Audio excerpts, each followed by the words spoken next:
Welcome to Check Please, the dating experiment where first impressions are built without sight. I'm your host, Lutfy, and today, four contestants, each repping their own color, will take a seat at this table, blindfolded to connect using nothing but conversation, energy, and honesty. Over the course of 3 rounds, they'll laugh, flirt, and open up, while voting out the person they feel the least connected with. One by one, the blindfolds will come off until only 2 remain. Will sparks fly when they finally see who they've been falling for? Or will the reveal change everything? Each to their own. Let's find out. This is Check Please. Sorry. Hey, if you're in the DMV area and you're interested in being a part of the show, please let us know. Send us a direct message on IG or just look below. The details will be in the description. Welcome back to another episode of Check Please. I am your host, Lutfy, of course, and we have 4 new guys here looking for the love of their life. So, without further ado, let's go ahead and start it. Red, start us off. Hi, I'm Jamal, 36. I'm in red, and I'm here to try to see what I can find and see what I can bring into my life. Hello, my name is Raymond. I'm color green today, and I am 31. And the reason I'm here today is because I wanted to make new connections and just mingle with some folks and see what happens. What's up, everybody? My name is Brent, go by Bravo. Obviously, I'm the color yellow. Came out today just to try something new, sharing the experience. I'm a little adventurous, and we'll see what comes out of it. Hi guys, my name is Ocean Shafirs. I am 31, just turned 31 in September. My color is blue, obvi, and I would say I am here to make a connection, whether it's a friend, romantic, or anything like that. Like, I am here to be open-minded and see what happens, so. All right, so we are starting on round 1, the icebreaker round. Guys, are you ready? Indeed. All right, I love crowd participation. What's your go-to comfort meal, Yellow? A go-to comfort meal. I'm a pasta guy. I love Italian food. So, I mean, spaghetti, Alfredo, like. Okay. So you want all the carbs? Low key. Okay. Low key. It's not good for me, but okay. That's what I go for. That's okay, as long as it feels good to you. Green? I would say for myself, I really like ramen. Okay. So I'll make like ramen from scratch. And I don't know, something about ramen, maybe play some anime, watch a show and just eat that. That kind of just, it's my zen. That does it for you? Yeah. Okay. How about you, Red? I would have to agree with green because I like pasta too. That's kind of like one of my favorite cuisines. Okay. So definitely like the Alfredo, the garlic bread. I know all the carbs. So yeah. Y'all the strip at Alfredo, girls. Blue?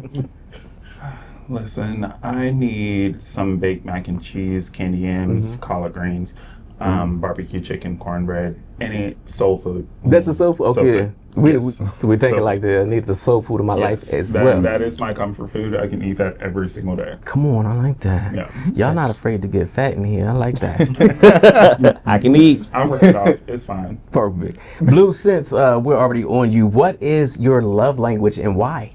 I'm, therapy has helped, but I'm all 5. My biggest one, I would probably say, is words of affirmation versus acts of service. Those are like my, top 2. Nice. So, yeah. Okay, cool. Yellow? I would have to say acts of service. I believe the greatest thing that we can do in life is to be of service to those in need or that need an ear. So that's my number 1. Plus, I'd rather show you that I love you than just tell you I love you. Period. It's a man of actions. Red? Mine would be acts of service as well. I always say that oh, I'm sorry, I just got like choked up. Sorry. But yeah, I always say that whenever somebody wants to show you something, like it's better by action than by words. The same thing I think about apologies as well. Change behavior is always actions and showing what you do instead of just saying you're sorry. So yeah. I like that. And apology ends with the apology, not with a but. Green. I would say my top 2 would be words of affirmation and quality time. I definitely feel like words are how I experience love. So, you know, continuous repetition of you look beautiful today, I care about you, I love you, just that affirmation. And I don't know, it just makes me feel connected, and it keeps my momentum going in relationships. And spending time with somebody, it's hard for me to connect if I'm not constantly in your space. Okay, I love that. All right, hopefully that was easy, because I got a really hard one for you now. Okay. And I'm going to start with you, Red. Brandy or Monica? You gotta pick. I don't need you to tell me why the both. I need the one or the other. Oh my gosh. For me, it's gonna be Brandy. Why? I like her vocal range, and I also like, because I usually judge people off of when they do live performances instead of their studio albums, because that kind of can show their vocal range and also show how they perform and everything. Yes. And like one of my favorite songs that she performed live was Right Here. So that's kind of like why I love. You want to sing a little bit? No. Okay. All right. Blue? 100% Brandy. I love Brandy when you touch me. So we're not gonna I'm not gonna make her split or anything, but definitely Brandy all the way. Have you ever, when you touch me? You had me at When You Touch Me. Full Moon is the best. Learn the hard way.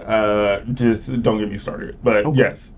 Brandy, 100%. So you're not shy. You sang a little bit of that. You know, just a little bit. Just a little bit. Okay. I'll put you on the next show. Brandy or Monica? I'm still gonna go with Brandy. I like Brandy a lot. I feel like I probably listen to her a little bit more than Monica, and she's like classic and just a lot of songs I feel like I can just get emotional to. I like Brandy. Yeah. Okay. Last but not least, over there, Yellow. Unpopular opinion, I am a Monica fan. Okay. I'm calling the cops. Call them. Call them. No, I just can't. For me, I feel like there's a little bit more relatability there. I'm not, super cookie cutter or anything like that. I'm a little gritty, like rough around the edges. And for me, Monica kind of embodies a little bit of that. So. Okay. Well, the word on Instagram is Monica is for those who were raised by their grandmothers. I didn't see it. It's just what I read. Well, didn't have her in my life. Oh, so. Okay. I'm sorry to hear that. All right. What's your favorite place to be touched? And this can be PG or not. And let's start with you since you just finished, Yellow. I honestly, it's comforting for me. I love it when someone rubs or plays with my hair or my head. It's stimulating, it's relaxing, it's calm. Plus there's a level of intimacy by not just touching, the sexual reproduction organs, and stimulate my mind first. He said rub me like a Furby. Blue? So I'm bald. No, I would say mine is non-sexual is my waist. I worked really hard on that. And I would say, I guess if it is to be sensual, it would definitely be my chest. So that's always the go-to for if you're trying to get something started, But if you're just, showing affection, it's always the little subtle, grab your waist or walk past type vibe. So yeah. It's just the booty hole. Red, what's your favorite place to be touched, PG or not? I'm also bald head. I told y'all to stop talking about how y'all look. But sorry. I'm bald head too, since we're confessing. Go ahead. For me, it's my scalp. I just think that it's one of those things where I'm just laying there and then just rubbing my scalp or anything like that. It's just a comforting thing. Especially if I'm just sitting there watching TV or something. It's kind of like a safe zone for me. So yeah, and I won't give the other one. Save that for the other scalp. Right. It's the after dark hours. Green, how about you? I would say just for comfort, my neck and my scalp. If someone wants to give me a massage, it's definitely the back of my neck, fingers into my scalp. I feel like it's very rare for someone to really get in there. So, that one's there. And then I would say sensually, my neck and my chest for sure would be top 2 places. Okay, we like nipples. All right, Red. Who was your first childhood crush? This is easy. It was Aaliyah. Okay, so you like fished once upon a time. Okay, next question. Because I said crush, right? I didn't know if you wanted to be her, you wanted to dance with her, you wanted to marry her. No, I just think for me, like, she gave me like that regular, and I think this is probably like from when I was my age bracket, but like she gave me that timeless beauty. Yes. And so I admire like everything was natural about her. And because I knew from a young age what I was or what I liked, but when she had passed away, I think it took a little hard on me. Yeah. But yeah, I just definitely admire her beauty and stuff like that. So she was like actually one of the first crushes that I had, like as far as anybody, like man or woman. Okay, 90s fine. Rest in peace, Aaliyah. Green. It would be between Nelly and Ludacris. Yeah. What was they doing? What was the competition between the two? I think it was just during a time where I was watching a lot of TV and watching a lot of music videos. And I don't know, Nelly for sure. I mean, he was getting you hot in there? Yeah, that's just Nelly. And then Ludacris at the same time is just, they both just had that energy and that vibe, so. Okay. Yeah. He was throwing bows and you wanted to throw ass. Blue. Okay, so I had 3. That's a lot. No, okay, so what's your childhood about? Listen, it was, so I'm a weeb, so like my first, like, it was an animated crush, which was Rock Lee from Naruto, and then it was like Christy from Tekken 6, but my like live crush was Leonardo DiCaprio in Titanic. I was having dreams about this guy when he was younger. I don't think he's hot now, but so I dodged a bullet. But younger him, definitely, like, I wanted to be Rose so bad. Would you have shared the door with him? Absolutely not. But call the cops. He was cute though. He was cute. Okay, for the anime crushes, I had a crush on Pikachu. We're just kidding. Okay. Kidding. Yellow. Pikachu over there in the yellow. What's your crush? That I don't. Yeah. Okay. For me, if we're doing like physical live people, hopefully, may he rest in peace. But mine was Paul Walker. Oh, okay. All right. Specifically, the scene when him and Maya was about to get it on in Fast and Furious 1. He said, grab the lotion. I mean, it was the removal of the shirt for me. It was just very smooth. So I was like, oh, okay. He said he's going to drop them clothes in less than 60 seconds. Yeah. Okay. I'm not bad at that. All right. What's an unpopular opinion that you stand on, Blue? An unpopular opinion?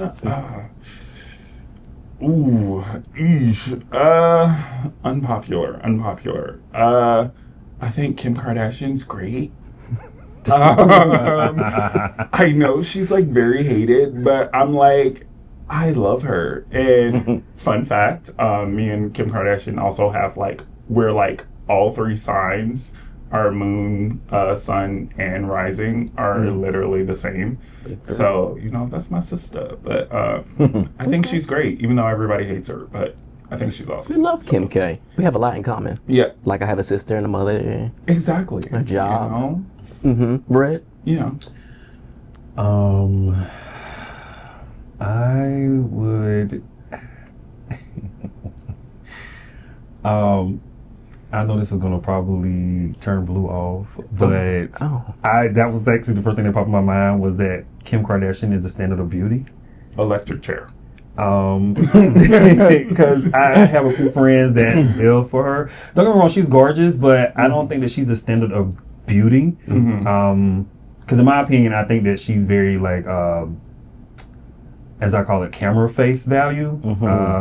She just plays for the camera, but I think behind closed doors, she's a evil, nasty woman. Oh wow! Shots fired. Shots fired, indeed. Blue, Well, you had something to say? A rebuttal. Y'all check, please. This is not Jerry Springer. No. Unless you wanted to be. No, I'm just kidding. No, wait. You good? Yeah. Okay. Yeah. Yellow. It's okay. Unpopular opinion. Uh-huh. Just to circle it back around to like relationship stuff.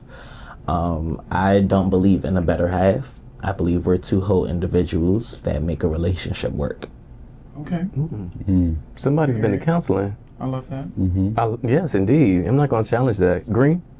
I'm going to say something that might get a lot of folks upset, but I love Nicki Minaj. Oh, I God. love Nicki Minaj. Sorry. Take my mic off. But I'm just going to say, I feel like right now in the music industry, she's probably the least favorite for me to listen to. And I love her, but I feel like I find myself listening to Doja Cat, Megan Thee Stallion, Ice Spice the most on my playlist. She's there, but she's just not at the top of my list currently. Okay, there was some redemption there. He redeemed. There was He some redeemed. redemption. Yeah.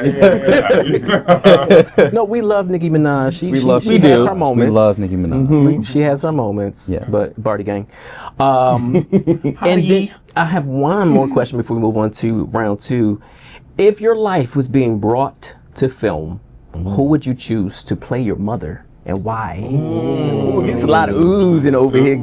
Yellow. No, let's do, yeah. Start with me? Okay, fine, because this is a conversation I have a lot. lot. Alfred Woodard.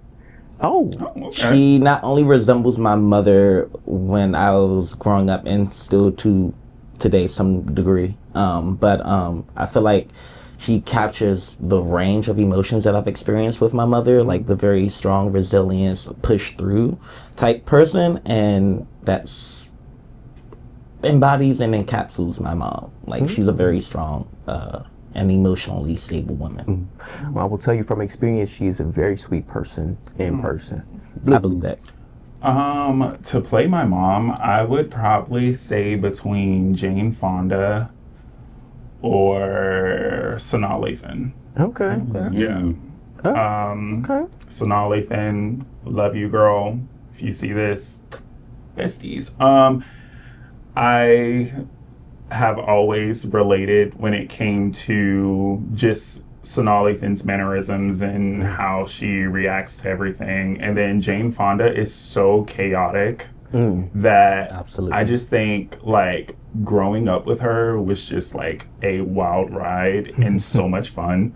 And then also like she's like the type of mom that like we could like drink wine and have like a blast together. Yeah. So definitely Jane Fonda and Sanaa Lathan. We love Either that. one.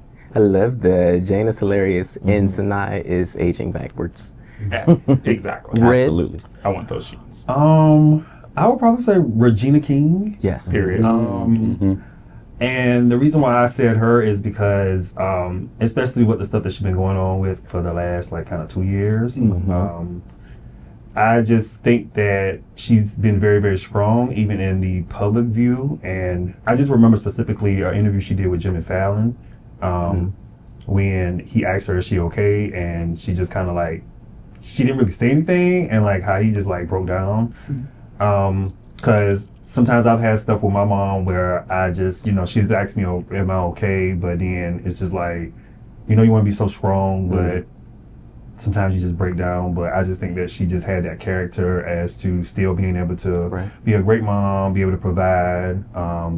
And I just think that Regina King would have embodied her very, very well. I love that. All right. Green. Well, I'm a mama's boy, big time, and I would say, okay, for this one I might need a little bit of help trying to identify her name. Sure. You ever seen The Help? Yes. The one that put shit in the pie. Octavia Spencer. Octavia. Yes. She would be the perfect one to play my mom. Your mom put shits in pies? She doesn't put shit in pie. Not to have But Thanksgiving she's a yet. very sweet woman. Okay. But she doesn't take shit. And I feel like she's, I feel like that actress just has a lot of sweetness to her, but she has a little bit of edge and a little cut to her too. And I feel like that's my mom. And I don't know, she always makes me really emotional when I see her going through things in films. And so I feel like I connect with her.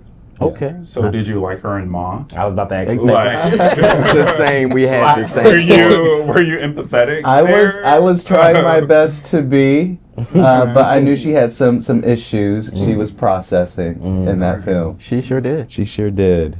All right. All right, well, that concludes round 1. Let's go ahead and see what the guys are thinking, and we'll see you back at round 2. Okay. So, experience so far is it's really fun. I've never done anything like this before, so I'm actually really enjoying. I will say I'm gravitating more towards Green. I love a weeb and I like his voice. I like the nerd aspect of it. So I will say Green is a favorite so far. So yeah, but having a great time though. Yeah, so far I'm having a pretty good time. I think the conversation's been flowing. There's been one person that I feel like has had a really fun time in this conversation, and that's Blue. I feel like Blue's really funny. And so Blue would probably be the person that I would like to hear more from. But Blue sounds like a vibe. So I think the experience has been pretty good. I like the first round with the icebreakers. Everybody seems to be cool so far. I like the answers a lot of the guys have been saying. Pretty much giving like very mature answers. I kind of feel like I'm clicking more towards blue and yellow maybe because of their choice of foods and some of the choice of some of their music. But yeah. Okay. The experience is cool so far. The guys seem cool, real chill. I feel like everybody's a little guarded because it's still like early. But so far, Blue's cool. I'm feeling him a lot. I think I'm feeling Green a little bit more. I like a little bit of nerdism. So, and that's what I'm hearing from here. All right, so you just heard from the guys, all of their thoughts and all of their feelings and all of that good stuff. Again, that was round 1. Let's move into round 2. Round 2 is the deeper dive. So we're gonna ask a little bit more, maybe puzzling or deeper questions, if you will. Hope you're ready. Yellow, I'm asking you specifically, how important is personal space for you in your relationship?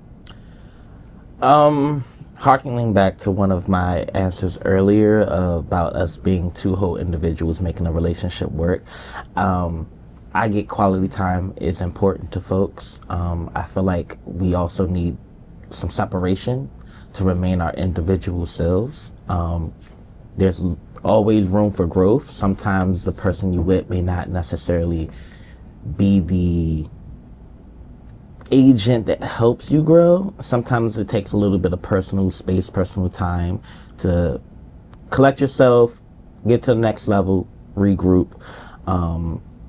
So personal space is a little important to me, but I understand the importance of quality time. Very nice. Blue. So do we want the therapy answer? But I'm gonna give both. Okay. So I would say personally for personal space, obviously in a realistic standpoint, it is important to remain individuals inside of a relationship, due to the fact that you are the main character in your own story. However, for me, I am a clingy type. So personal space, especially if I like you, personal space doesn't exist. I want to be in your skin. So, Okay. you know, I will respect, obviously, if, you know, you're like, hey, I'm the type of person I kind of need my space every now and again. I totally respect that. But for me personally, I want us to be up under each other all the time. So, yeah. Okay. Clingy. Sorry. Okay, well, let's keep this in order. Red. I would have to agree as well because I like to be up under whoever I'm with, but I also need for them to have kind of a their own life as well. Like, I just need for them to have friends too, because to me that's a red flag when a guy tells me, "Oh, I don't have no friends," and then they want to just be hanging around with me all the time. But it is different though. Like, if I like you, then I'm gonna want to be around you, because if it's just something that just draws me towards you, then that personal space that I personally be needed sometimes may go away. But there is going to be times where I'm like, okay, yeah, I'm going out with my friends or something. But that'd be the time usually for me is when I can get that quote unquote personal space, is when I'm going out with my friends or something like that, or vice versa, where they're going out with their friends. I like that. I'm both clingy and also get the fuck off me. Green. I would say my past two relationships, physical touch has always been like their number one. So I don't mind someone being underneath me or on top of me. I don't mind being cuddled up all the time. That's perfectly fine. But I do think as long as we're not becoming like codependent and like just glued to the hip and we've lost our identity. But also if it's healthy and we're vibing and we're just on the same frequency, same wavelength, I don't mind just being all up on my person as long as it feels good, you know. But if I feel like I'm losing myself and I'm putting bits of who I am, you know, aside to be with that person, I think that's where you have to set some boundaries and, you know, kind of carve out your own stuff. Right. I'm gonna stay with you, Green. Would you relocate for love? Why or why not? Yes, 100%. I think the world is vast, and I think that if you're lucky enough to meet someone that you have a really great connection with, I think that space shouldn't be a barrier. And it's an exciting adventure. It can be an exciting journey for a new space, and to build something new with someone who lives far. So I 100% would definitely move for someone that I like. I was told that you should date someone in the place you want to live. So if someone's watching me from Paris, slide into my DMs. Red? See, this one's a little tricky for me. Cause I'm gonna be honest with you, it just depends on where it's at.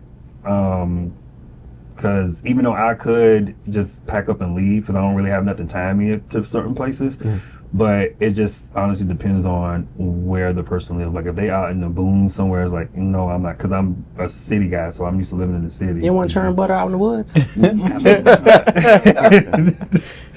No.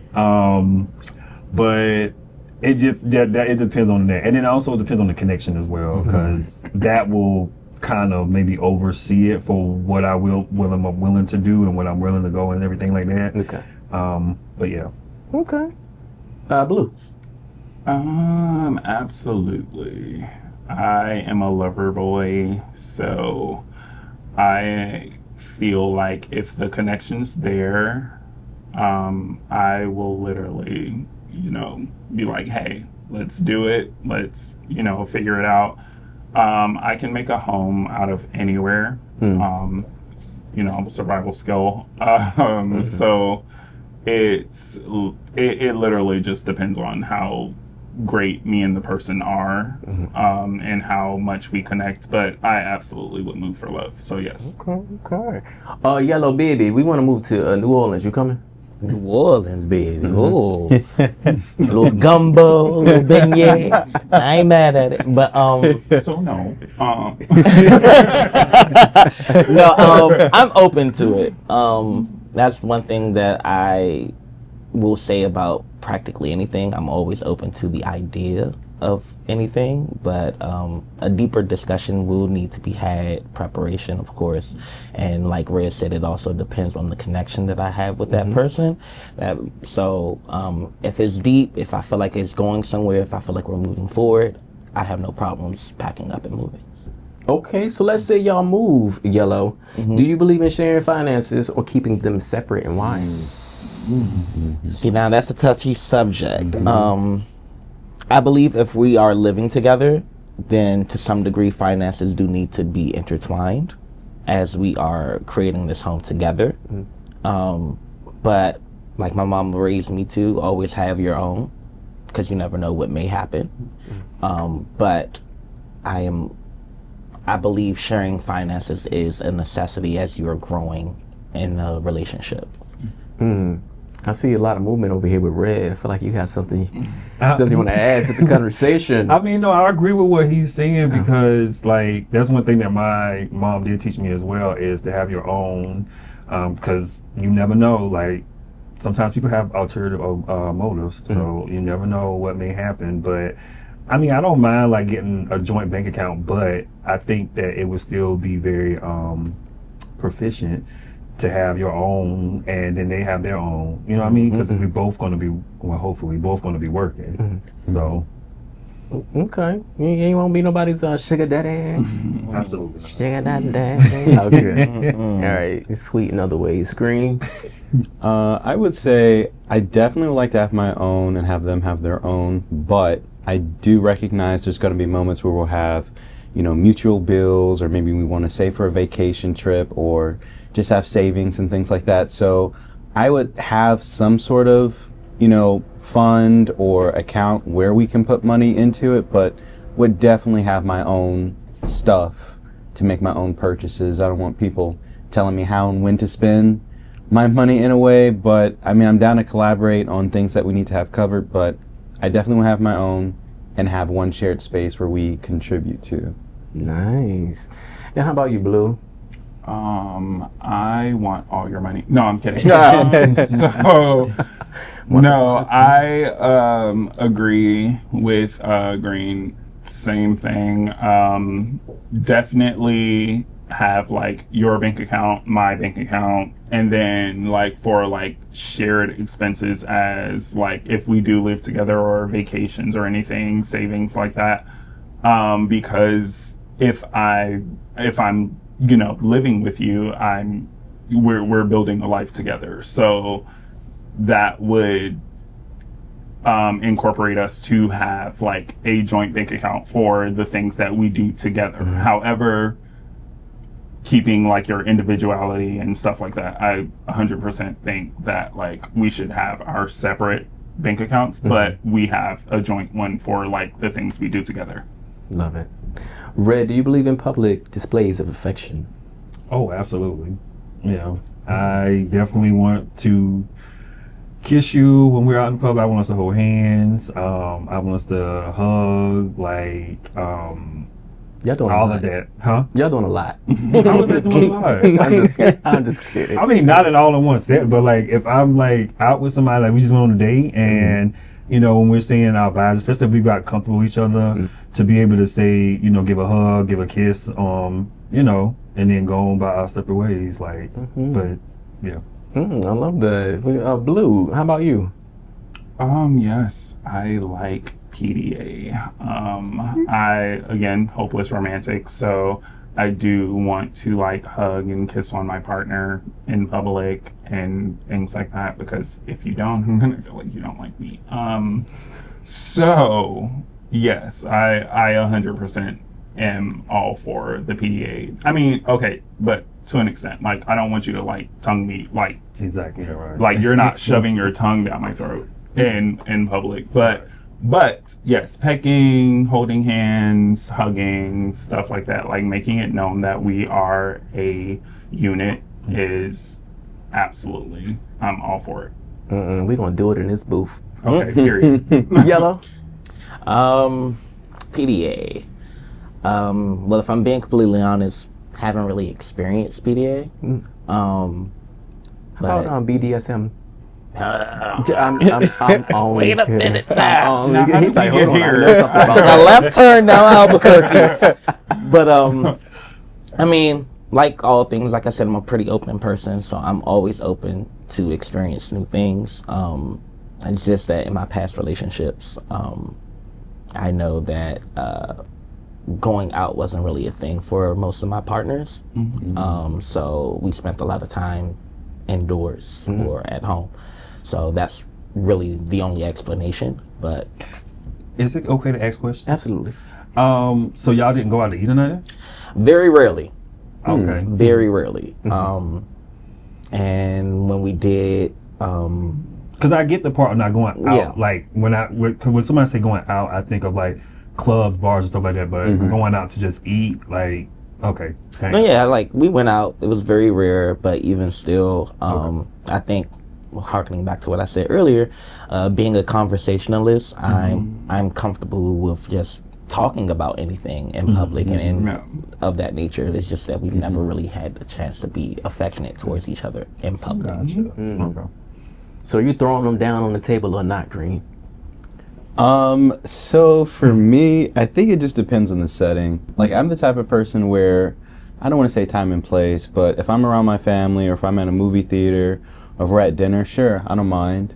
I like a kiss, holding hands, things like that. If we're at a park, that's fine. But I feel like if I'm like in a city where I don't really know my surroundings, or if I'm at a straight bar, or if I'm at a function where I kind of don't know what to expect, sometimes I get a little nervous.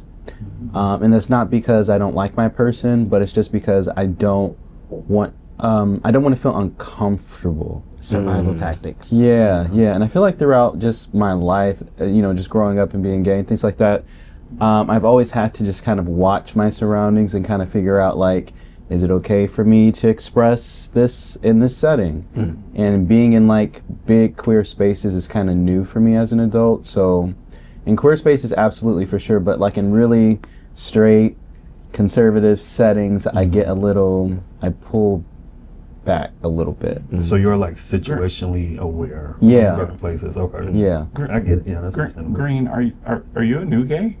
No, I came out in 8th grade. Oh, But okay. I'm new, Okay. so I've been in like long-term relationships in the past where, almost to Yellow's point, like we went out, but we were homebodies, and so we like kind of were in our own world, and then once I left that, started to explore, like, oh, so this is the real world, Touche. Nice. Blue, can you tell us something that you are learning about yourself right now?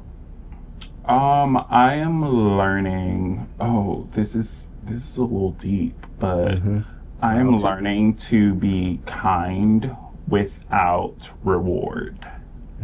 So, with what that means is that I used to have this thing where I had this savior complex, which is like, I want to fix people, especially like in relationships and stuff, because it's like I want to be like the person that like you depend on, because it means you'll never leave me. But I learned that is tied into abandonment and also emotional manipulation. So I'm learning to be like kind without wanting a reward. Like, I'm being kind just to be kind. So whether you respond positively or negatively to what I'm doing, it doesn't matter, because I am just simply being kind. So I'm learning to just be kind. Okay. Shoulder buddy Red. I am learning that everybody is not raised like me. And when I say that, it's certain stuff that I just think be common sense, but then sometimes when you meet people, they don't get it. And an example I can give is just tardiness, because I just have a pet peeve with that. And some of my friends, they don't seem to get that. And when I ask them to get to a place at a certain time, I'm just like, wow, I feel like that's disrespectful. So one thing that I've had to learn, and goes back to my mom, is having a conversation with her. She was just like, well, you have to give people passes. Sometimes they just don't, they aren't raised the same. And I wouldn't necessarily say give them a pass, but just more so like an understanding, because you never know what their circumstance may be. Like, they might have some stuff going on at home. But that's just one thing that I'm kind of trying to learn in myself to do. Okay. How about you, Green? For myself, one thing that I learned is that I used to be a big control freak. And so I always wanted to control circumstances, people, situations, if someone wants to walk away, if someone wants to stay. And I didn't realize how much I was a control freak until I took time to just kind of do some inner work. And now I feel like I'm focusing on having more control by letting go and letting things be whatever they're going to be. And I feel like in my life, I've had a lot more alignment, a lot more moments where things just happen to just kind of fit for me. And that was just based on not trying to control things and letting whatever's going to be is going to be. I'll do my best to control me, but I'm not going to try to control people or circumstances or situations. Yellow.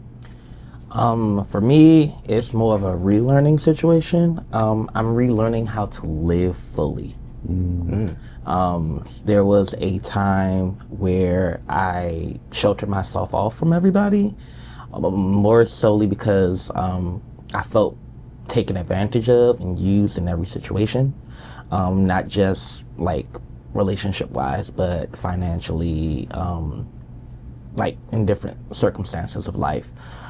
So I kind of shut myself off from everybody, stopped going out, stopped really enjoying the finer things in life. And then once, I'll say, got out of my last relationship, I decided that I was going to take my life back for me and enjoy all the minute things that come, and let those things that are minuscule or whatever, just let it go, let it be, let go and let God. I love that, and I love that you ended with God, because that puts me right into the next question. Segue. Yeah, so we like a segue. What non-negotiable lifestyle habit do you need in your partner? Something like the gym or faith, cleanliness, anything. Starting with me? Yes. Okay. What I need in general is a person who is passionate about whatever they do. It can be becoming the best cashier at your local grocery store. Whatever you want to do, I need to see the passion in you, see the drive, the motivation. Because I can be your cheerleader, but you first have to cheer yourself on. Jeez. I need pearls. Blue. For me, non-negotiable romance. I, again, hopeless romantic. I see myself as someone who does believe in love like the movies. So I believe if two people are really into each other, it's possible. So a non-negotiable for me is I just need a romantic partner. I need someone that literally just wants to see me smile and thinks about me like throughout the day, and they're just like, oh, I'm gonna do this, for him because like I just want to do it for him, and I just want him to be like happy with me and things like that. So a non-negotiable, 100%. I need a romantic partner. All right. Like I do. Red? Well, I'm gonna just start off. It's definitely hygiene. That's like my number one thing with anybody that I'm absolutely not. Little twang. No. Like, you don't gotta be coming out the shower smelling like no dove, but you gotta at least have showered. Another one for me is cigarette smokers. I just can't deal with that because I'm a big kisser. So, like, yeah, which goes back into hygiene. But then another one for me is just having like an optimistic just attitude about yourself. Like, I don't like to be around people that are just like negative Nancy's, because it's just like, everybody has stuff going on, but it's just like, can we just be happy about what we do have right now? So those are like my non-negotiables. Okay. Green? I would say I kind of have two. Number one would be someone who has a strong sense of emotional intelligence, so they can regulate their emotions. They're upset. They know how to understand if I'm upset, and they're not very emotionally reactive. Like someone who can just have control on how they feel, and they've done that work. And then that second piece is communication. I need a really strong communicator. I don't want to spoon feed, like, hey, this is what you have to say, this is how we have to do it. I want someone who can match, because I feel like I've had to be a teacher for a long time with trying to get people to slow down and to be self-reflective and to do the work and go see a therapist. And I'm at a point where I'm like, no, I want to meet someone that has already done the work, or they're excelling in that space, because I think that's just kind of the foundation of the relationship for me is communication. And people aren't mind readers, so Yeah, you not kind at all. of have to like be able to emote and also like be able to tell people like what's going on in your head. Yep. Right. I like that.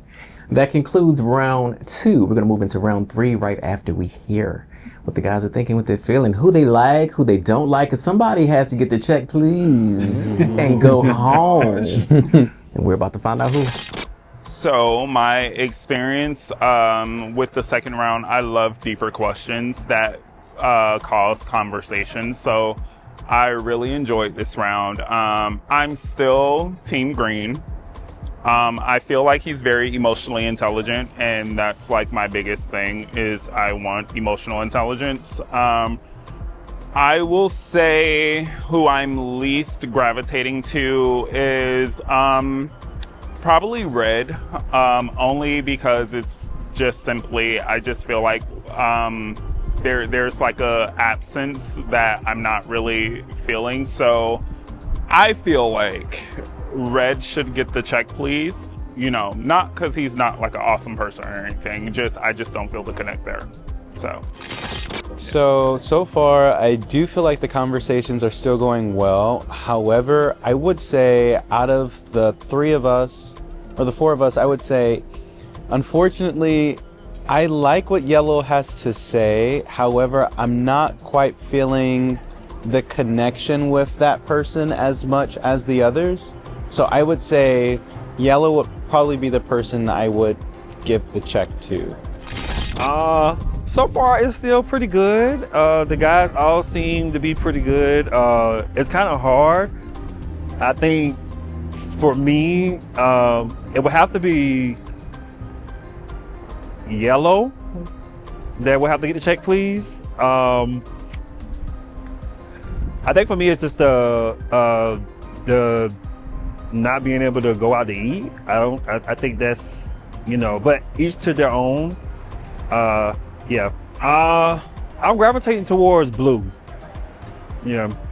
Blue and green. I feel like the experience so far has been pretty good. No complaints. Everybody opened up. We're all warmed up and starting to like interact with each other a lot more.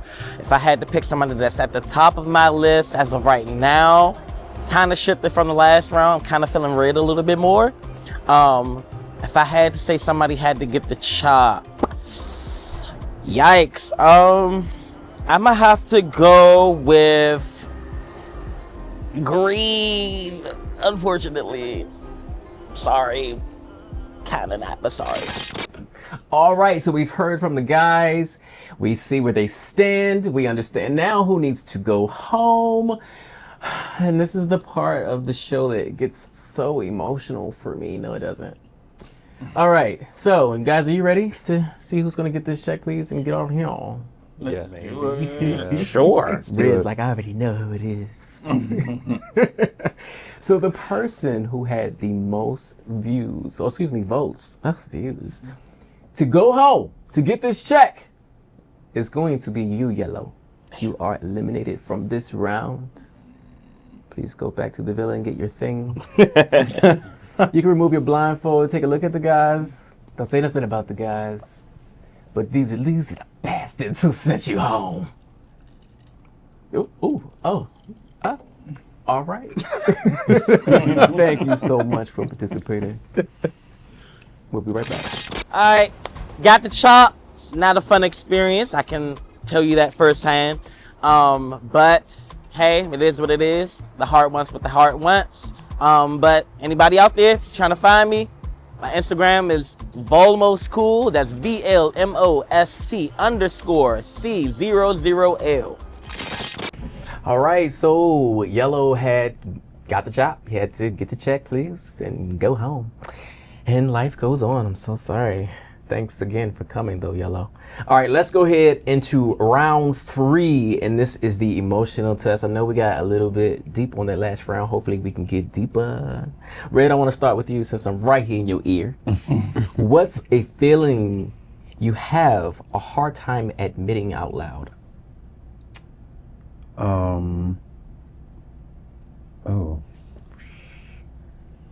I would say probably the phrase is I need you or I need help. I'm always so self-sufficient and so as I call it, quote unquote, independent, that if I do need help, I would feel like it would be an embarrassment or something to kind of ask whoever I'm with. More so speaking of not wanting to be ridiculed or be thrown back in my face later on, because I know sometimes when people get angry, they like to throw stuff back in your face, and it's one of those things where it's just like I want to avoid all that at all costs. Okay. Blue. Probably my anger. I'm a very bubbly person, And me being a bubbly person is a mask to like hide my frustration and anger. I don't like being angry like at all, because I'm one of those people that like getting angry does typically like take a toll on me like mentally. So I do everything in my power not to get angry, which is obviously like communication and things like that. But it's very hard for me to stand face to face with my anger. I would prefer not to. However, with, you know, therapy and things like that, I am learning that anger is just a name, and I have full control over what, you know, I emote. So that's where I would stand with that. I like that. I learned that in moments of anger or frustration, that it's helpful to hold something fragile in your hands. Now, supposedly, I guess, calm you down or stop you from smashing that glass into your fist. Yeah. Green.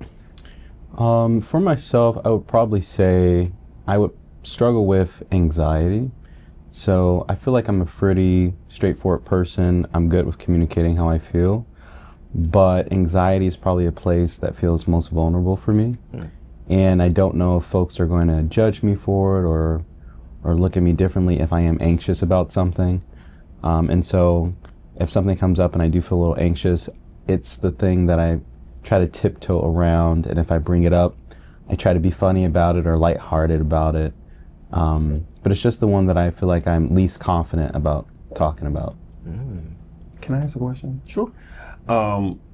So you say that you like have anxiety. Is there certain things that trigger that? Because I know some stuff's kind of like stimulate that, and it may bring it onset. So yeah, what are like, is it big crowds, or is it just like what is it? I think sometimes I can just get overstimulated, and it depends on like if I have a lot going on.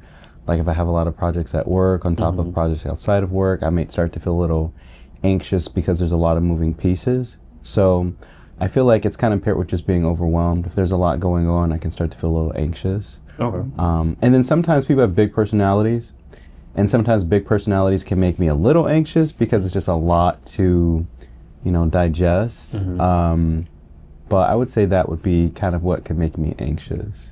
Can I also ask a question? Yeah. Absolutely. And this no way, shape, or form is disrespectful or anything like that. Green, are you autistic? No, I don't think I'm autistic. But I know the spectrum is very wide. So that's why I was like, I just want to clarify, not to be disrespectful or anything. No. But no, I don't think I identify as someone who has autism or is autistic. I just feel like, I don't know, I feel like I'm just sensitive to stimulus, I guess. So if there's a lot going on, I'm a little sensitive to it. Touche. Okay. All right, Blue. When love feels scary, how do you keep yourself from running? I disappear into my mind. I am an overthinker. So sometimes, which again, learning through therapy and things like that, sometimes I will kind of self-sabotage in a way, but not like in a like way that like physically emotes into the relationship, but like within my own mind, like I constantly have to have like reassurance to where I'm like, do you really like me? Like, I can't believe you really like me, or anything like that. And then so sometimes I have to keep myself grounded, I have to go into my head and look at the facts of what reality is presenting, which is basically, hey, this guy fed you, you have on his clothes, you are chilling with him all day, obviously he likes you, so let's not like get into our head and be like, he has to find something that's wrong, and things like that. So I have to like constantly ground myself when I am being shown the things that I need within a relationship, to not be like, hey, this isn't reality, when in fact it really is. So I have to be in my head, and I have to tell myself, and I coach myself that, hey, let's deal with the facts, and the facts are what's being shown. So anytime love gets scary or it makes me feel like jittery or anything like that, I just remind myself of what is the person doing in your face right now. And if it's showing love, then I will be there. So, yeah. I love that. I've learned that love is not how you feel about a person, it's how a person makes you feel Exactly. about yourself. Rit. For me, I would probably say I would definitely have to communicate with the other person, because in my mind, I'd be like, hey man, I think this might be too good to be true. Let me just see where their head is at, because I don't like to assume certain things, because I might be like, oh well, we're good right now, but then the other person might be like, well, I'm still trying to get to know you, I'm still trying to do this, like I kind of want to take it slow, but then I'm already in my mind like, oh, this is my boyfriend. Like, so I kind of like to communicate and just see where we're both at, so that way I won't get too, as I call it, swept off my feet. And then that way in my mind I can be like, okay, well, I have a good steady mindset of where we're at as far as where we're both at on the collection. Maybe you married in 60 seconds. You should have kept yellow here. Green, how about you? I feel like I'm a combination of both of what you both said. I'm the type of person where I do like to have reassurance. And if I feel like I'm with someone and I'm a little nervous, or I feel like, oh, I don't know if they like me, and I can overthink sometimes too, I may bring it up and say, hey, how do you feel about me? Or like, I noticed you didn't say this when I got home, or you didn't give me a hug when I got home. So I'll do little things to kind of prompt them to say something that makes me feel reassured. So that's kind of like little things that I do that kind of keep my motor going, I guess. But yeah, I'll just communicate little ways for them to express it to me. Nice. I'm gonna stay with you, Green. What's the softest part of you that you rarely show people? Ooh. I guess I would say I love films, I love music, and I feel like I feel deeply. And so when I listen to music or movies, I'm not afraid to cry. And I feel like that's probably a side of me that people probably don't see all the time. But yeah, I will bawl my eyes out for a TV show, a movie, a song, and I'm very moved by things. So he's crying at the Feed the Children commercial. Yeah. Oh, poor dog, they got to put down. How about you, Red? Mine will be my vulnerability.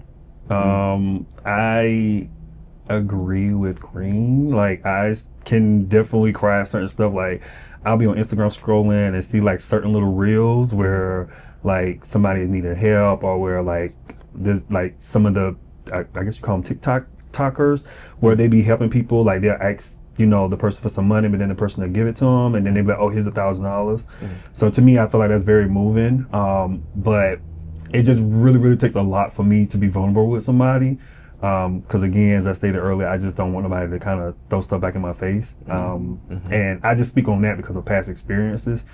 And that's just where I'm at as far as that. Okay. Blue. I am I'm like 100% on like the same page as like Green, because of the simple fact that like I am such like a empath that like everything has some type of effect on me.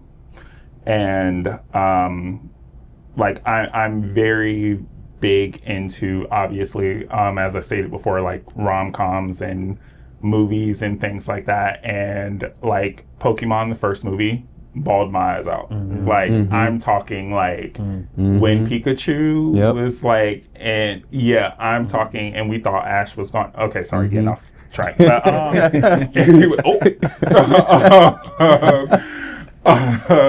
yeah, I'm very big on my emotions. And because I'm always feeling, it is a double-edged sword. So it's like I'm I'm constantly feeling, so I'm constantly in a space to where I have to analyze everything.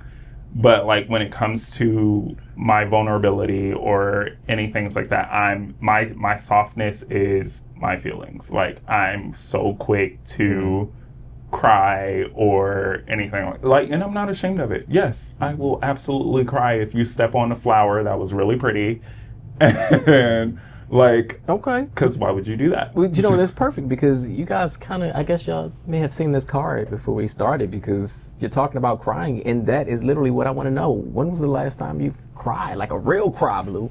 Ooh, I ain't gonna hold you, like 3 days ago. So, but okay, so I watched this movie called American Son with Kerry Washington on Netflix. It's there if you guys want to check it out. Shout out to Kerry. If she can do anything, she gonna cry. Oh, she gonna show them teeth too. Mouth wide open. Yeah, that was such an emotional movie because I am very into politics. I love politics. I will never like push myself to go into it because I'm too much of an emotional person to succeed in that. But like that movie was so heavy-hearted, and I'm one of those people when I watch movies, I disappear into the movie. So I am the character. Like I feel what they feel. I'm too emotionally invested, and when I tell you the ending of that movie, I cried. I ugly cried, and I like called my like best friend, and I'm like, "Girl," and she's like, "Cut the TV off." Oh, so she knows, but no, it was a great movie. So yeah, like 3 days ago. Okay, Red. For me, it was probably like today is Saturday, so yeah, Thursday. Okay.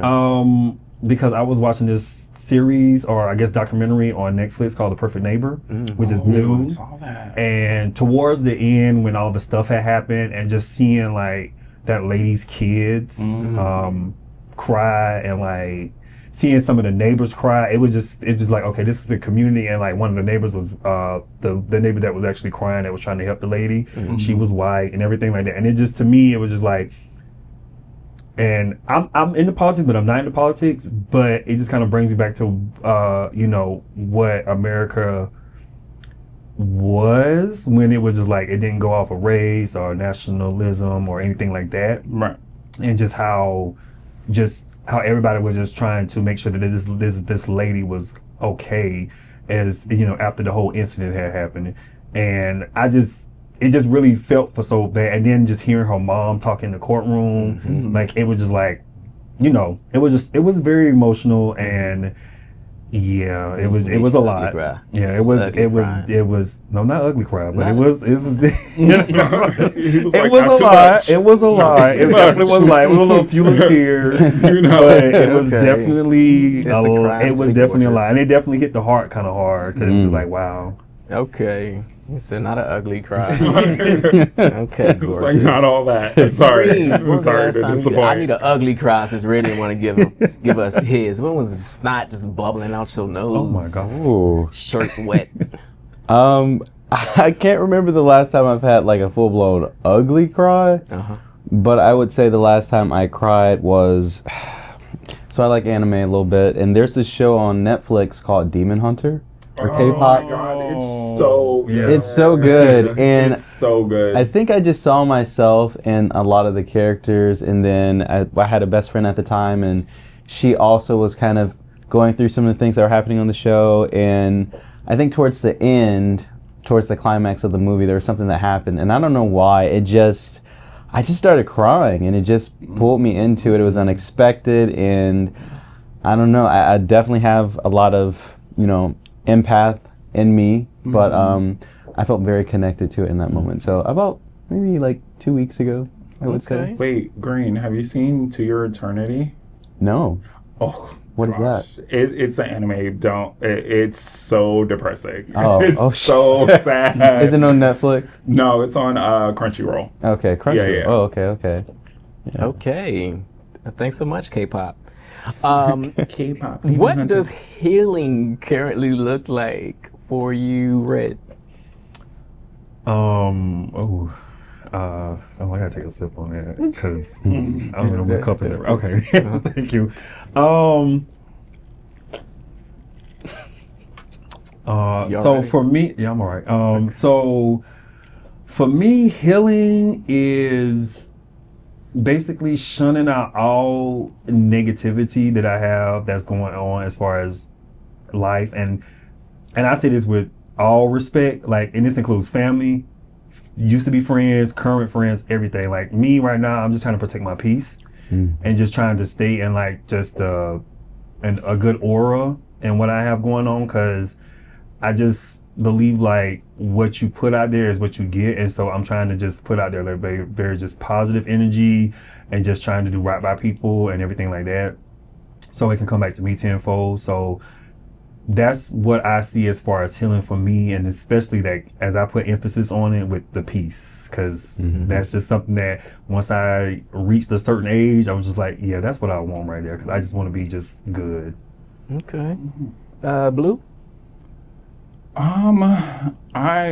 Ironically, I'm the opposite of Red. Healing looks like for me, I want to feel everything. I want to feel the negative. I want to feel the positive. I have like I stated earlier, like I have a problem with like feeling when it comes to like the negative emotions, like my anger or anything like that.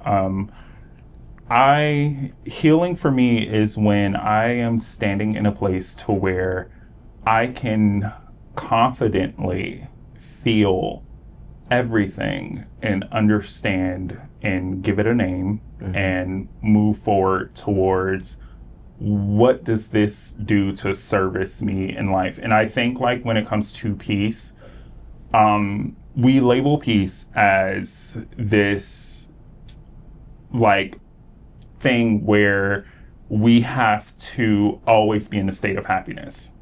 And sometimes peace does not always look like that. Sometimes there will be sadness, sometimes there will be anger, there will be all of these things, and I want to feel absolutely everything. And so for me to heal, and for me standing in healing, is to note within myself that I am feeling this emotion, and this emotion lets me know that I am alive.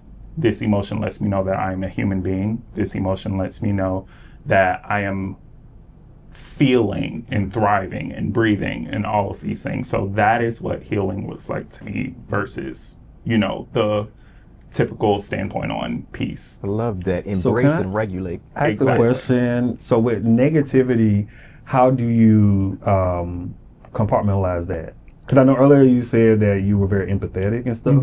So with negativity, like, because there's only but so much you can just deal with that. You know what I mean? So how do you, I guess, compartmentalize that or deal with that? You release, which is where my empathy comes from. I'm gonna cry. I'm gonna and I know people think because we are men and we do, in a sense, have this innate nature to be strong, and it doesn't matter what type of man you are. It's just built in our genetic code we have to be strong. And if there is any type of negative feeling or anything like that, I'm going to talk about it, because when you put it in the air and you listen to the things that are coming out of your mouth, you can kind of like register, hey, I may be kind of like placing this in a higher pedestal than it needs to be. Like it's not a big deal. And so it's like, I'm going to talk about it. If it gets me to that point, I'm going to cry. If it gets me to that point, I'm going to address the problem with whoever or whatever I have that negative reaction to. So it's all about just confronting the actual feeling and giving it a name. Nice. Okay. How about you, Green? So I would say similar to Blue, I heard Angelina Jolie say a quote, something similar to like when you're going through something, and especially if you're healing from either a relationship or whatever it is, you have to go right through it. If you avoid Not it or around it. Yep, Yeah, not around I it. remember that. Yep, you can't run from it, and once you get to the other side, you know, it's a lot better. So I think for me, healing has been experiencing everything that comes with it and not running from it, not distracting myself from it, but sitting down and crying and journaling and seeing a therapist and watching movies and listening to music and just really being in it, and also letting go of trying to control what is it that caused that healing. And in that, I release it and I allow my life to be calibrated. And so whatever's meant to be, whatever's coming towards me, you know, my hand is fully open. And so everything just moves in alignment as I'm letting go of things I can't control that weren't aligned for me. And I feel it all. So by the time I am healed, you know, there's nothing that I haven't, you know, ran through my head 1,000 times or journaled 1,000 times or talked about 1,000 times. So I've got it out of my system. So when I'm healed, there's nothing left to talk about. There's nothing left to process on it. I've done all the work that I can do. And so my therapist told me that I'm an activator. And so whenever there's a problem or situation, I like create lists, I move fast, I just have, I guess, like a leader mindset. And so even in healing, I do that same thing. As soon as it happens, I just get right on it and go through it. Nice. Where can we get your book? Can I ask a question? Sure. Yes. And this is for like Green and Red. This is for both of you. So within feeling the feelings of negativity or anything, how do you keep yourself from being trapped in that space? Well, I'll go first. I would say community is really important. And so even though you're going through those feelings, I don't think you have to sit in a dark room. You can go through those feelings and process it with a friend. You can go through those feelings and do it at a restaurant. You can go through those feelings and sit at a movie theater and watch something. And I think that just over time, even in the beginning, you may feel extremely low, but I think over time, it starts to dilute. And so it may not be avoidable, but you don't have to do it alone, and it will pass. Yes, and I will have to agree with Green on that, because that's one of the things that my time here, being in DC, I have learned is that I have some good people in my corner, and that I can talk to them and confide in them in certain things as far as what I might have going on in my life, whether it be personally or just work. And that negativity, like, because I have a big sense of humor and I also have a dark sense of humor as well. Same. So I kind of like use that as a way to kind of be like, you know what, it's just today, like tomorrow's gonna be a different day, and then, you know, so far on between. And then, like Green said, like I'll just call one of my friends up, like, hey, let's go to this place right here, because I ain't been to this restaurant before, or something like this, or let's go have a drink. And like, just, that's kind of one of those coping mechanisms that I would have as well when it's still trying to maintain the peace that I was seeing earlier. Well, thank you guys for that. That was awesome. So I was going to save those personal questions to the end of the round, but I'm glad that you broke them open. Blue, Red, let's go ahead if you have a question for either of the guys, independently or together.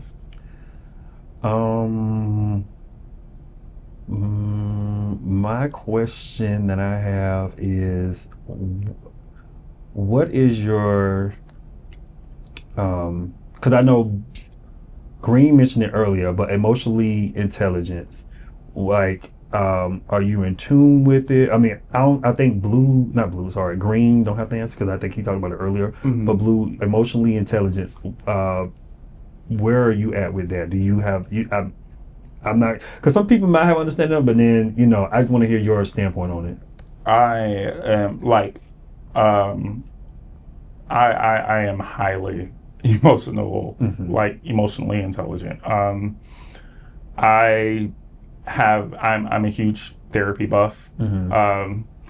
I love everything that is dealing with being a human being when it comes to mentality or, you know, emotions and things like that. So I hold emotional intelligence to a high standard. However, because of the person that I feel like that I am and how I emote, and i.e. like we have the same thing when it comes to dark humor, because like that is a cope for me as well. I usually don't label my emotional intelligence because it oozes off of me. So it is something that like I eat, sleep, and breathe. And so when people are like, oh, you're very emotionally intelligent. And I'm like, I know, you know, like, I'm like, because it's just a part of who I am. Mm-hmm. So it's not something that I label or where I'm like, hey, by the way, I'm an emotionally intelligent guy. Mm-hmm. Like, it's more so like, you just feel, you see it, you understand it. And yeah. Okay. Mm-hmm. Green, did you have anything you wanted to add to that, or you good? No, I think I'm good on that. Okay. So Green, do you have a question for Blue or Red or both? Yes. A question I could ask. I would ask, what is an activity or hobby that you pour into? And if you don't have one, what is something that you would like to put a little bit more attention towards? I'll answer it. I'll go first.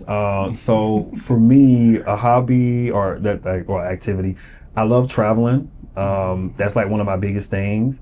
And then my second one is it's kind of this, I ain't gonna say the same, but it's video gaming and anime. Those are my two. Period. I love all three of those. One thing I will say for me that I would love to get more into is maybe kind of like fitness, maybe. Just not so much trying to be muscular or anything, but just more so just being healthy overall, because I'm a big foodie. And I just, I don't be caring about the carbs and all that other stuff. So I would love to try to do that, and especially since I'm getting up in age. I'm like, that's one thing I need to try to care about, because I see so many people in my age bracket, they have so many health problems. So that's one thing I do want to like try to get a little bit more on, focus on. Well, first and foremost, very proud of you, and thank you for expressing that to us. For me personally, my hobbies, I free dive. So I can hold my breath for 3 minutes. That's awesome. Yay, thank you.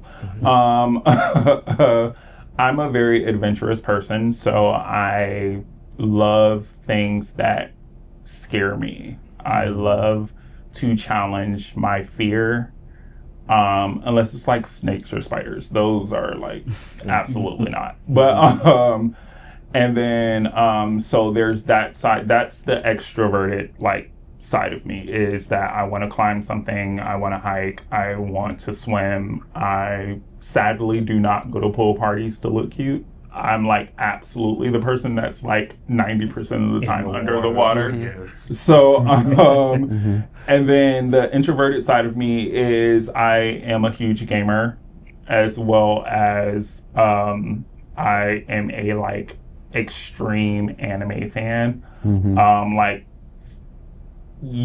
Like I love the aspect of just creating a space of like just like comfort when it comes to not only watching anime but like video games as well. I'm also like I like, again, challenging my fear, so I like horror video games and stuff like that. So yeah, that would be, but yeah, basically anything adventurous or video game related or anime related, I might be an adrenaline junkie. I don't know, maybe. So a little bit. Can I ask a question? Yeah, go for it. Have you all seen Solo Leveling? I have. Yes, I have. Yeah. Are you excited for the movie? Wait, it didn't come out yet, did it? I didn't know there was a movie coming. Oh my God, yes. Okay. Look, are you not like? I guess I'm not plugged in. I'm like, what do you mean? Yeah. No, I love that. And there's a video game. Sorry. Oh wow. Yeah. That's coming as well. Okay. So. Okay. Well, I guess that concludes round 3, the emotional test. You guys got a lot in common. I'm so interested in seeing what these confessionals bring back. Let's go find out. Okay, so the emotional round was probably my fave. I'm very big into deep conversation, so I really enjoyed the emotional round. I've kind of been straight across the board the whole time, still Team Green. So sadly, again, Red, I'm gonna need Red to get the check, please. So, but Red, you're a great guy. Just, I would prefer Green. At this point, I mean, they both are pretty strong candidates. I like the answers on a lot of stuff that they were saying. I feel like my connection might be more with, with Green. So I would probably have to give the check, please, to Blue. But he definitely has some good answers as well. And I don't want to say this, but I feel like they might be for each other because they seem to be in the same kind of emotional intelligence as far as empathy and everything like that. But yeah. Hey, I would say for this last round, the person I feel like I'm having the most connection with would be Blue. I feel like he's just been consistent. He's got good vibes. The only thing I didn't like about Red is when he started to talk about the physical fitness part. And that's something that's really important for me. I need someone who's, physically healthy, eating the right stuff, taking care of their body and things like that. That's just because that's just what I like. So that would be the main thing that made me, say, Red, you gotta take the check and head on out. All right, so we've heard from the guys. We know how they feel for this particular round. And we know who they want to stay and who needs to get that check, please. Red, they want you to get the check, please. You are eliminated from this round. You enjoyed your drink. Now you can really take that blindfold off, please. You can look at the guys. Please don't say nothing about any looks. Can I take my drink with me though? Take a drink with you. Yeah. Thank you so much. So, I kind of knew it was coming. I had already kind of said that I felt like they kind of more had a connection with how they communicate, how they feel as far as the empathy part. I'm not saying I'm not empathetic, but I just felt like they had a more deeper connection. Yeah, if anybody wants to try to hang out, I'm okay with hanging out. They do seem like really good guys. So I would definitely still keep in contact with them because they seem like they'd be people that I could hang out with. But yeah, I had a good time. All right, so far we had to say goodbye to Yellow, and Red was the latest one to get the check, please, and hopefully get back home to that bed. We're left here with Blue and Green. Hi, y'all. Hey. Yeah, I have my photo in my hands. No. You two have decided to, see if there's some spark, some chemistry here. And it's so interesting. And we want to know why. We're going to start with you, Blue. Why did you choose Green? I'm a sucker for a nerd. I love nerdy men, and just I love to have deep talks and stuff. So I feel like from the jump, Green kind of gave nerd slash little bit of shyness slash I'm very emotionally aware, and that's so important in days like now. Having people be emotionally aware is so rare. So I've been Team Green from jump. Green. So all right, Green. How about you? I would say I liked Blue from the jump simply because he has a lot of personality, and I feel like we have a lot in common. He likes anime. He has a sense of adventure. He is an empath. Communication is important to him, and so I just felt like there's a lot of alignment there. He's really funny. So, yeah, he's a vibe. All right. So you've had some wonderful things to say about each other. And I've, been here the whole time. And y'all just are twins. I don't know who's T and who's Tamira at this point. All right. So it's going to come down now to what we like to call the big reveal. It's where you get to see each other. Oh, okay. Are you ready? Yeah. You sure you're ready? I'm so literally ready. Absolutely. Okay. Let's do this. All right, let's get our hands on the blindfolds. Do not remove them yet, but just, touch them. Okay. And let's give it a good 3, 2, 1 before we remove them. Are you So okay? nervous. Everybody understands? All right, Yes. 3, 2, 2, 1. Oh, I can literally not see. Oh, what's up? Hi. Hi. Yeah, I'm gonna go. No, I'm kidding. I'm joking. I'm joking. That's okay. That's I okay. love your jacket. Oh my Thank god. you. Thank This you. outfit. Thank you. Terrible. It's okay. Yeah. Wow. So introduce yourselves. What's your Wow. names here? I'm Raymond. Ocean. Oh, okay. Yeah. Ocean blue. It works. Okay. Yeah. Clever. A little bit. Very nice. So this is a match? What do you think? I think we could go get a drink Yeah. and connect. Same. Yep. All right, that concludes another episode of Check Please. It is a match. They like each other. They're going to go out and have some fun, and we'll follow up with them. And hopefully it'll be love. Nico Landria. Basically. See you next time. Okay, so I got my wish. I got green. The experience was very fun. This was completely new, something I've never tried before, and I genuinely enjoyed the aspect of getting to know someone's mind before, going straight towards the physical attraction.